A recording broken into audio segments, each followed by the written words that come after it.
Hi everyone, Spider-Man 1991 here, and it's time, and well, this is a special type of video that I don't do often. It is a bonus review. Basically what happens is, if I miss getting a comic a week, or if it came out one week and I decided to get later, well, basically whenever that happens, I usually do a bonus review, which is just I get the comics that I wasn't able to do in the weekly review, and just kind of do them all in this one. I don't do it when there's one comic. Usually when there's like two or more, that's when I do these things. And I have to go through all this. The reason I'm talking about this is because it's been, I think, almost at least a year or something since the last time I ever did one of these things. Okay, so first off, from one comic from DC, Swamp Thing, number 12. This came out the first week of August. The same time Animal Man, number 12, came out, I believe. Basically, it's the second part of the Rot World prologue, and basically what happens is Animal Man and Swamp Thing continue their journey in the Rot. They eventually confront the Unmen and Arcane, who are apparently, I think, recurring characters in the Swamp Thing title right now. And during the fight, though, Swamp Thing's vine that he sort of left as a tether to the other side when they went through the portal to the Rot gets destroyed, so they lose their connection to Earth and they're stuck in the Rot. But when they're finally released, but they do find their way out of the Rot, and when they do, apparently it's been 1 year since they left, and now the world the Rot has taken over the entire Earth. Yeah, I wasn't gonna get this.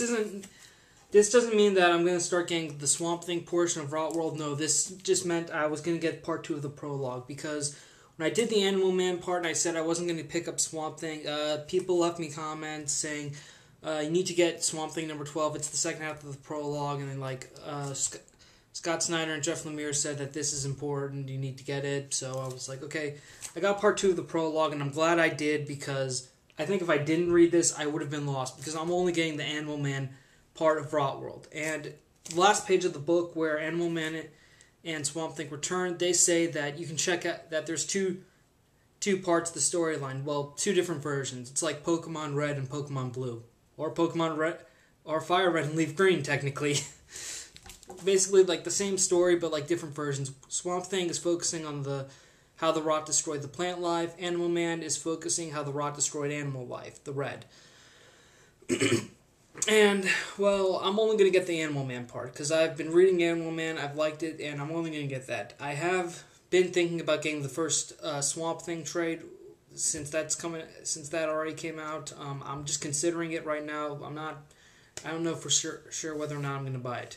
Okay, and the other comic that I that I didn't get, but people sort of encouraged me to get, was Hawkeye, number 1. Hawkeye is finally getting his own ongoing series from Marvel. Okay, basically, the issue 1, it's pretty much, I'd say it's kind of self-contained, because it's just basically Hawkeye by himself. He's not with there's no event, the Avengers don't guest star in this. He's pretty much doing his own thing in New York City. He's dealing with like a street level problem. He's dealing with the slumlord who's trying to evict all the tenants in his building, and sort of like kick them all out just so that he can sell the building and make a quick buck. And so Hawkeye goes up and he pretty much confronts the guy, intimidates him, makes him an offer that he'll buy the building from him so that everyone can keep their apartments and stuff. And also Hawkeye saves the life of a dog that was harmed during his fight with the slumlords and the slumlords' men. Yeah, this is a great series. It's nice to see. I think this is going to be a great series because it gives you because Hawkeye's always been with the Avengers. It's always been Hawkeye and the Avengers, I guess. And true, he has had, and over the years he has had his own solo miniseries where he gets his own chance to be in development. But I think out of all the Avengers who've pretty much appeared in the series, he deserves his own ongoing, and I'm glad he does, because I mean, he's a great character, and I think this was a great first issue because it doesn't feel like it's part of a huge ongoing story arc. It's pretty self-contained, so you can give issue 1 a chance and decide whether or not you want to buy it. And well, I do want to get the rest of this, but I'm going to wait for the trade, because I'm already planning on getting some more Marvel story arcs, and plus I'm thinking about getting the rest of Third Army, the Rise of the Third Army from Green Lantern. But right now this is pretty much on the trade list.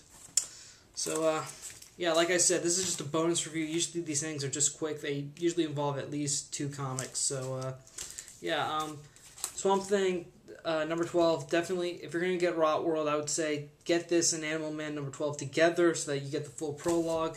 And Hawkeye number 1, great first issue, great way to kick off Hawkeye's series. I really loved it. A lot of people did like this, and they are not kidding, because it's great.